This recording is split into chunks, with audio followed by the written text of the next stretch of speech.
कहानी की शुरुआत होती है 1957 में कोलोराडो के एक छोटे से इलाके में, जहां एक लड़की होप कैंप एल्पाइन लेक के पास एक पुराने टेलीफोन बूथ से कॉल करती है। वो बताती है कि उसे अपने अजीब सपनों में एक नंबर दिखा जो बर्फ पर खुदा हुआ था। जब वो फोन पर बात करने वाले की पहचान पूछने की कोशिश करती है, तो दूसरी तरफ से सिर्फ अजीब सी आवाजें और तेज स्टैटिक सुनाई देती हैं। अचानक वो आवाज बहुत ज्यादा तेज हो जाती है और डर के मारे होप फोन काट देती है।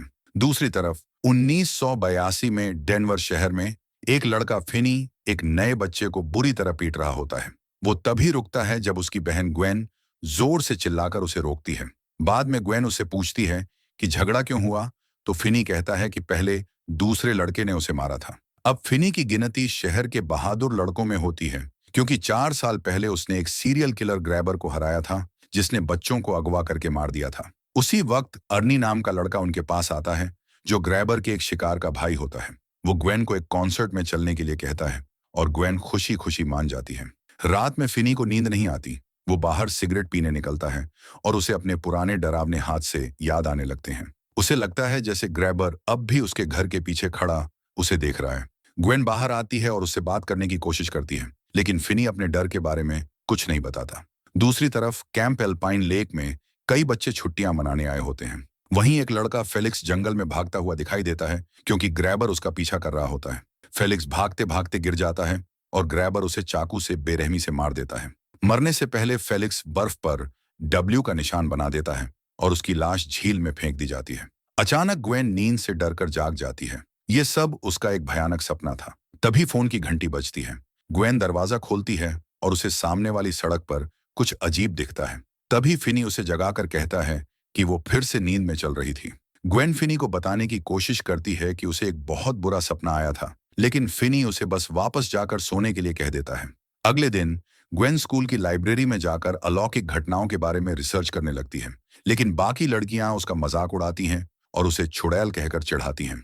उसी वक्त अर्नी वहां आता है और ग्वेन को कॉन्सर्ट के टिकट देता है। वो कहता है कि उसे अच्छा लगता है कि ग्वेन ऐसी डरावनी चीजों पर यकीन करती है। फिर वो उसे कुछ टैरो कार्ड्स दिखाता है जो उसकी दादी अपनी दुकान में बेचती हैं।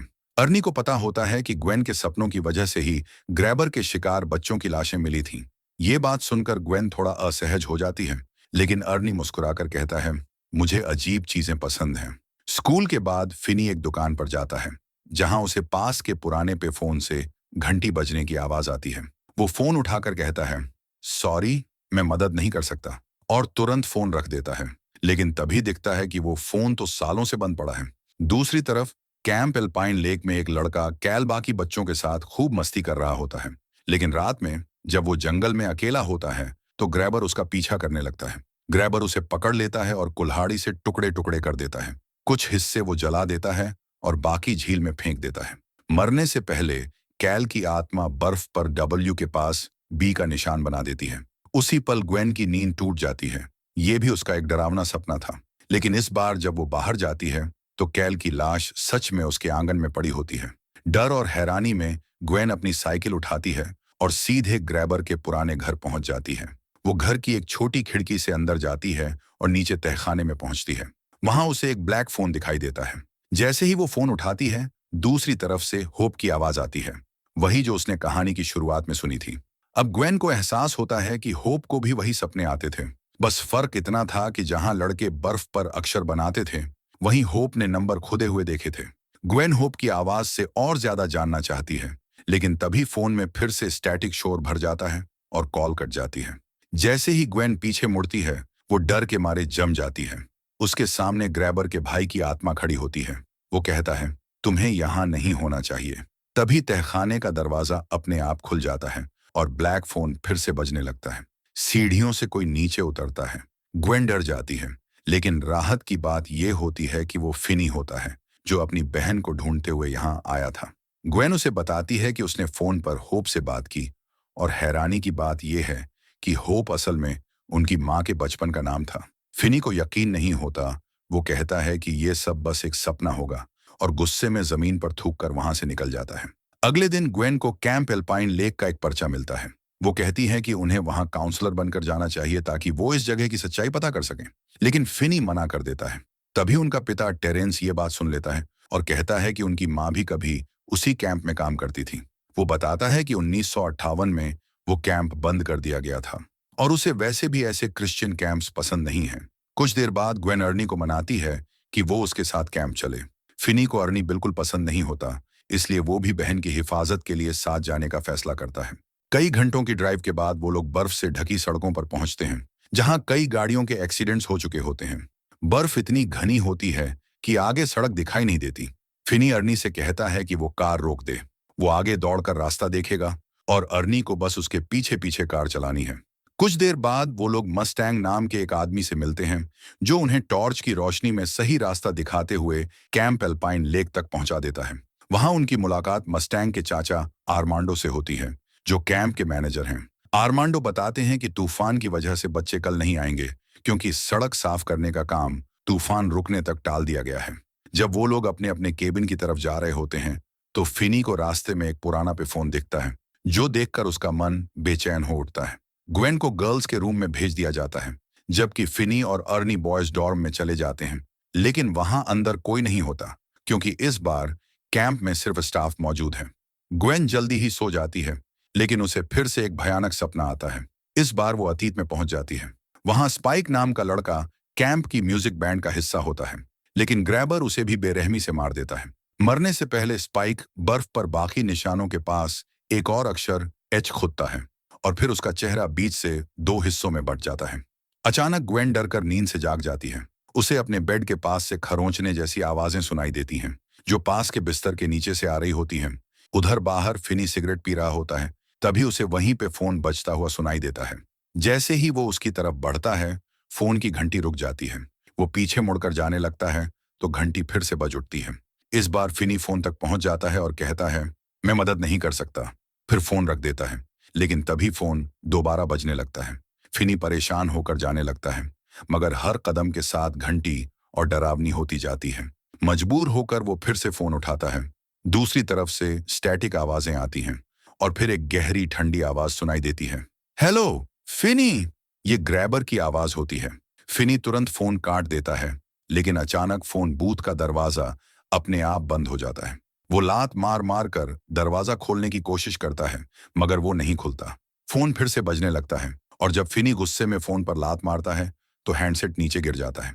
तभी ग्रैबर की आवाज फिर आती है, नरक आग नहीं है फिनी, नरक बर्फ है, क्योंकि ठंड ही सबसे ज्यादा जलाती है। इसी बीच कमरे में ग्वेन बिस्तर के नीचे झांकने का फैसला करती है और डर के मारे पीछे हट जाती है, क्योंकि वहां फेलिक्स की लाश पड़ी होती है। वो घबराकर पीछे हटती है, तभी कैल की आत्मा उसका हाथ पकड़ लेती है और उसका हाथ जल जाता है। ग्वेन डर से पीछे हटती है, तभी वो देखती है कि स्पाइक खिड़की की तरफ बढ़ रहा है, जैसे कुछ खोलना चाहता हो। लेकिन अचानक उसके पीछे से एक और परछाई आती है, खिड़की तोड़ देती है और टूटे हुए शीशे से स्पाइक का चेहरा दो हिस्सों में कट जाता है। ग्वेन चीख उठती है। उसी वक्त फोन बूथ का दरवाजा खुल जाता है और फिनी दौड़कर ग्वेन के कमरे में पहुंचता है। वो ग्वेन को उठाता है, जो रोते हुए कहती है कि वो पागल हो रही है। फिनी उसे शांत करता है और उसका जला हुआ हाथ साफ करता है। ग्वेन अब अकेले सोने से डरती है, इसलिए वो अर्नी के पास जाकर उसी के बिस्तर पर लेट जाती है, लेकिन नींद अब भी नहीं आती। वो धीरे से प्रार्थना करती है, हे ईसा, मुझे इन बुरे सपनों से बचाओ। अर्नी ये सुन लेता है और दोनों धर्म और आस्था पर बात करने लगते हैं। उन्हें एहसास होता है कि दोनों बहुत धार्मिक परिवारों से आते हैं और इसी बात पर उनके बीच एक गहरा बंधन बनने लगता है। ग्वेन अर्नी को बताती है कि उनकी माँ को भी ऐसे ही अजीब और डरावने सपने आते थे और धीरे धीरे वो इन सपनों की वजह से पागल हो गई थी। उसे डर है कि कहीं वही हाल उसका ना हो जाए। अर्नी उसे दिलासा देता है और दोनों के बीच एक भावुक पल बनता है। वो एक दूसरे के बहुत करीब आ जाते हैं, लेकिन तभी फिनी अंदर आकर उन्हें टोक देता है और कहता है कि अब सबको सो जाना चाहिए।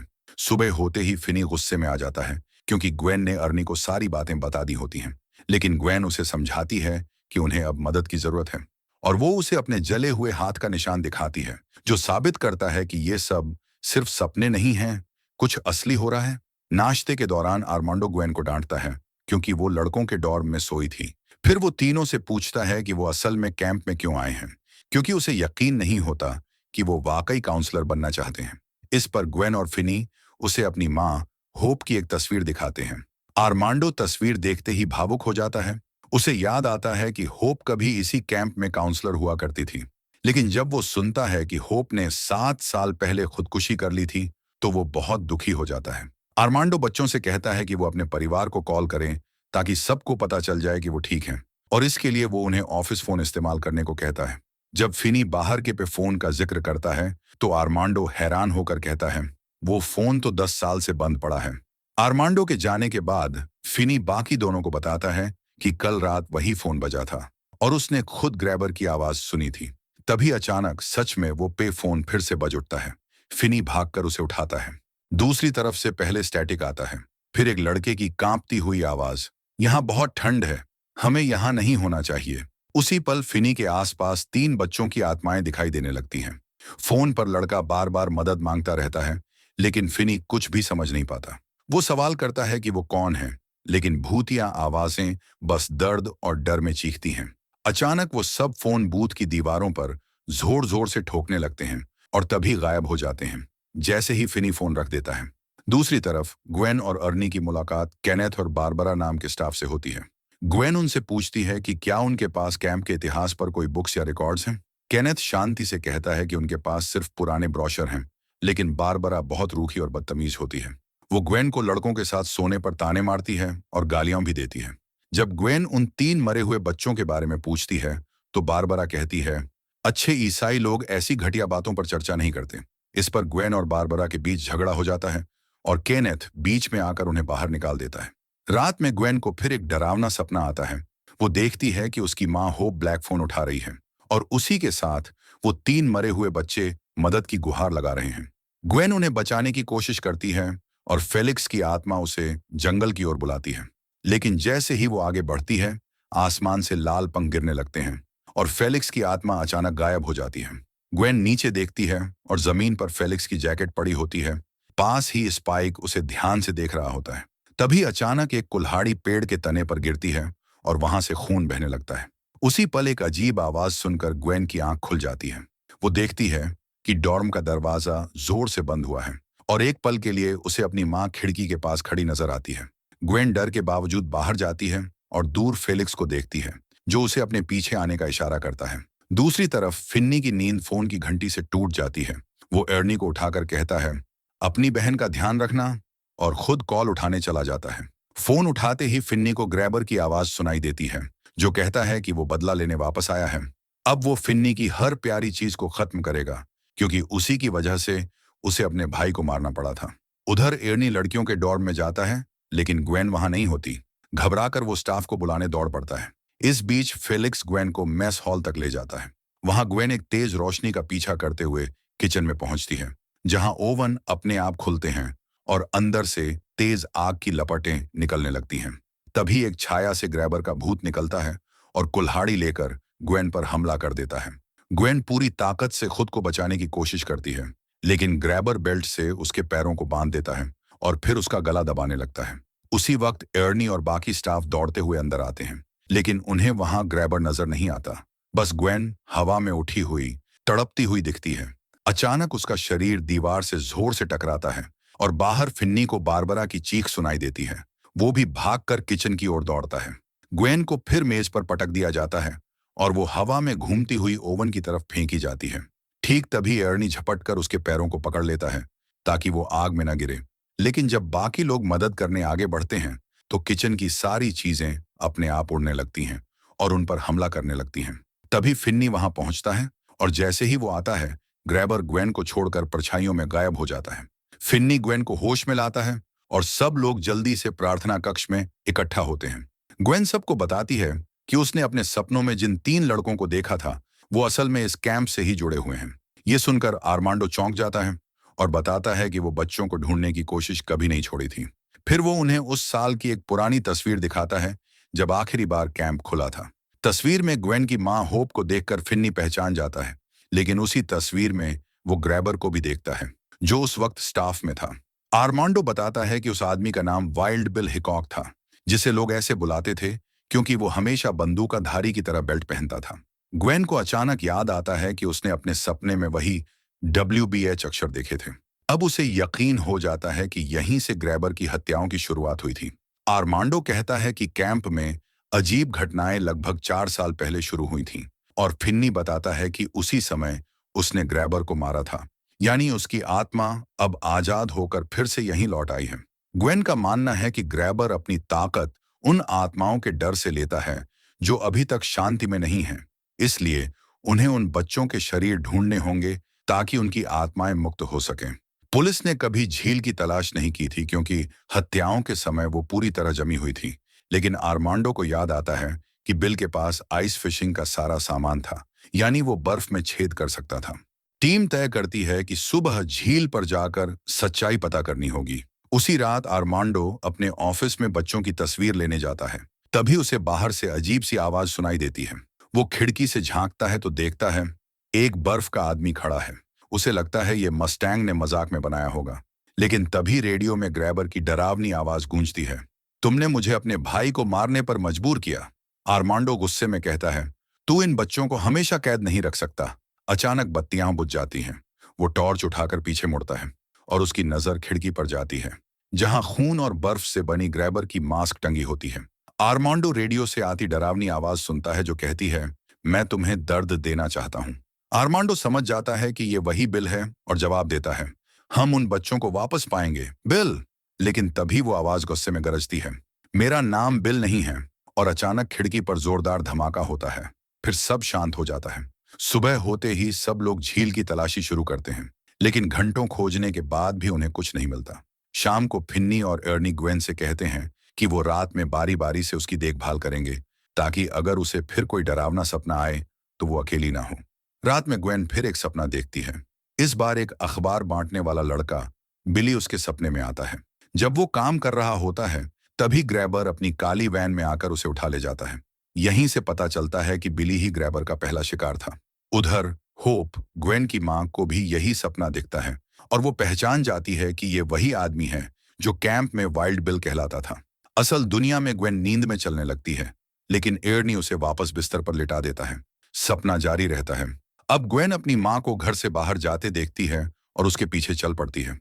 वो देखती है कि उसकी मां ग्रैबर के घर पहुंचती है जहां तहखाने में एक बच्चा कैद है। वो पुलिस को बुलाने के लिए बाहर निकलने की कोशिश करती है, लेकिन तभी जवान ग्रैबर उसे पकड़कर अपनी वैन में फेंक देता है। अब ग्रैबर की आत्मा भी वहां आ जाती है और ग्वेन को जबरदस्ती उस वैन में बिठा देती है। रास्ते में वो ग्वेन से कहता है, मैं ये सब इसलिए दिखा रहा हूं ताकि तुझे सच्चाई पता चल जाए खत्म होने से पहले। वैन सीधे ग्वेन के घर के सामने रुकती है। वहां ग्वेन देखती है कि गैराज में उसकी मां की लाश लटकी हुई है। असल में उसकी मां ने आत्महत्या नहीं की थी, बल्कि ग्रैबर ने ही उसकी हत्या कर दी थी और उसे आत्महत्या जैसा दिखा दिया। ग्वेन जोर जोर से रोने लगती है और उसी वक्त उसका पिता टेरेंस अंदर आकर अपनी पत्नी की लाश देखकर टूट जाता है। ग्रैबर कुल्हाड़ी निकालता है और ग्वेन भागकर सीढ़ियों से नीचे जाती है और पहुंचती है उसी भयानक तहखाने में जहां वो ब्लैक फोन रखा है। फोन बजता है। ग्वेन डरते हुए उसे उठाती है और दूसरी तरफ से फेलिक्स की आत्मा की आवाज आती है, छुप जाओ जल्दी। ग्वेन तुरंत भागती है और बाथरूम में एक दीवार के अंदर छिपा छेद देखती है। वो उस छेद से रेंगकर अंदर जाती है और पाती है एक दरवाजा जो शायद आजादी या किसी नए डर की ओर ले जाता है। ग्वेन उस रहस्यमयी दरवाजे को जोर जोर से पीटती है, लेकिन वो खुल नहीं पाता। तभी पीछे से ग्रैबर कुल्हाड़ी से उस पर वार करता है और उसके हाथ में गहरी चोट लग जाती है। हैरानी की बात यह थी कि ये चोट ग्वेन के असल शरीर पर भी दिखने लगती है। अर्नी ये देखकर बाकी सबको बुलाता है, लेकिन कोई भी ग्वेन को जगा नहीं पाता। दूसरी तरफ ग्वेन सपने में दरवाजा तोड़कर बाहर आती है और फेलिक्स को देखती है। वो दरवाजा बंद कर देता है, जबकि ग्वेन भागती हुई झील की तरफ जाती है। दूर से उसे अपने दोस्तों की आवाज सुनाई देती है जो उसे असल दुनिया में जगाने की कोशिश कर रहे होते हैं। इसी वक्त आर्मांडो झील में तलाश करते हुए आखिरकार फेलिक्स की लाश ढूंढ लेता है और बर्फ तोड़ने लगता है।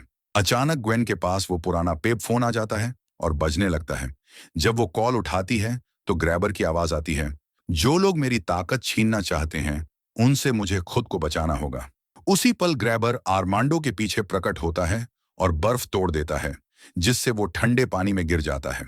जब आर्मांडो बाहर आने की कोशिश करता है, ग्रैबर उसे पैर से नीचे दबा देता है। सपने में ग्वेन फोन बूथ का दरवाजा पीटती है और असल में वो फिन्नी को मुक्का मार देती है। ग्रैबर फोन का तार पकड़कर उसे गला घोंटने लगता है और उसका शरीर हवा में उठकर जोर जोर से घूमने लगता है। कमरे में उसका शरीर दीवारों से टकरा रहा होता है। खून चारों तरफ फैल जाता है। सब मिलकर उसे पकड़ने की कोशिश करते हैं, लेकिन वो बेकाबू रहती है। आखिरकार मस्टैंग उसके चेहरे पर ठंडा पानी डालता है, लेकिन फिर भी वो नहीं जागती। सब उसे पुकारते हैं, लड़ो ग्वेन, हार मत मानो। सपने में उसे वही आवाजें फोन पर सुनाई देती हैं, और अचानक उसका ध्यान केंद्रित होते ही फोन बूथ जोरदार धमाके से फट जाता है। ग्रैबर पीछे फेंक दिया जाता है। ग्वेन कहती है, सपने में ताकत मेरे पास भी है, और वो ग्रैबर के सिर पर सिर मारती है, जिससे वो पीछे गिर जाता है, और फिर वो जाग जाती है। वास्तविक दुनिया में सब भागते हुए झील की ओर जाते हैं, और आर्मांडो को समय रहते पानी से बाहर निकाल लेते हैं। वो बताता है कि उसे फेलिक्स मिल गया है। अब सब तय करते हैं कि बाकी दो लड़कों को सुबह ढूंढेंगे। वापस लौटते समय सब हैरान रह जाते हैं जब टेरेंस, ग्वेन का पिता, बर्फ हटाने वाली गाड़ी लेकर कैंप पहुंच जाता है। फिन्नी अपने पिता के साथ जाना चाहता है, लेकिन ग्वेन मना कर देती है।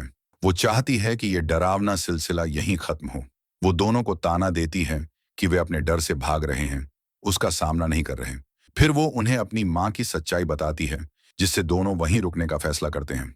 अगले दिन सब झील में बाकी दो बच्चों की तलाश करते हैं, लेकिन कुछ नहीं मिलता। अचानक ग्वेन को फिर नींद आ जाती है, और सपने में वो देखती है कि ग्रैबर झील की बर्फ पर स्केटिंग कर रहा है। ग्वेन भागने की कोशिश करती है, लेकिन फिसलकर बर्फ के अंदर गिर जाती है, और उसका असली शरीर भी भीग जाता है। ग्रैबर अब केनेथ पर कुल्हाड़ी से हमला करता है और उसे झील पर घसीटता है। फिर बारबरा उस पर गिर जाती है, और उसका चेहरा बर्फ पर बुरी तरह चोटिल हो जाता है। ग्रैबर दोनों पर लगातार कुल्हाड़ी चलाता है। सपने में ग्वेन झील के नीचे कुछ बैरल्स देखती है। वो उन्हें खोलती है, और अंदर से बाकी दो लड़कों की लाशें पाती हैं। इसी वक्त ग्रैबर बर्फ तोड़ देता है, और रेस्क्यू केबल पानी में गिर जाती है। वो उछलकर फिन्नी की गर्दन में बेल्ट डाल देता है, और उसका दम घोंटने लगता है। टेरेंस भी पानी में कूदकर ग्वेन की मदद करता है, और दोनों मिलकर बैरल्स को ऊपर खींचते हैं, जबकि फिन्नी किसी तरह ग्रैबर को धक्का देकर दूर फेंक देता है। ग्वेन प्रार्थना करने लगती है, और तभी तीनों लड़कों की आत्माएं मुक्त हो जाती हैं। बर्फ के नीचे से उनकी लाशें उठती हैं, और ग्रैबर के पैर पकड़कर उसे गिरा देती हैं। तीनों आत्माएं उसका रास्ता रोक लेती हैं, और ग्वेन कुल्हाड़ी से उसके सिर पर वार करती है, फिर उसका मुखौटा उतार देती है। ग्रैबर दर्द से चिल्लाता है, तभी फिन्नी पीछे से आकर उसका सिर बार बार बर्फ पर पटकता है। ग्वेन उसकी टांग काटकर उसे आत्माओं से मुक्त करती है, और तीनों लड़कों की आत्माएं उसे बर्फ के नीचे खींचकर हमेशा के लिए डुबो देती हैं। कुछ देर बाद ग्वेन की आंख खुलती है। वो एर्नी को गले लगाकर चूमती है। बाद में आर्मांडो सभी बच्चों के परिवारों को फोन करता है और बताता है कि उनके बच्चे मिल गए हैं। उसी वक्त ब्लैक फोन बजता है। ग्वेन फोन उठाती है। दूसरी तरफ उसकी माँ होप की आवाज आती है। वो कहती है, तुमने बहुत अच्छा किया बेटा, तुमने बच्चों को बचा लिया। ये सपने तुम्हारे लिए श्राप नहीं, एक वरदान है। मैं तुमसे बहुत प्यार करती हूँ। फोन कट जाता है। ग्वेन मुस्कुराती है और अपने भाई फिन्नी को सब बताती है। आखिर में तीनों, ग्वेन, फिन्नी और उनके पिता टेरेंस, कैंप छोड़ देते हैं, हमेशा के लिए उस भयावह कहानी को पीछे छोड़ते हुए। और इसी सीन के साथ ये फिल्म खत्म हो जाती है।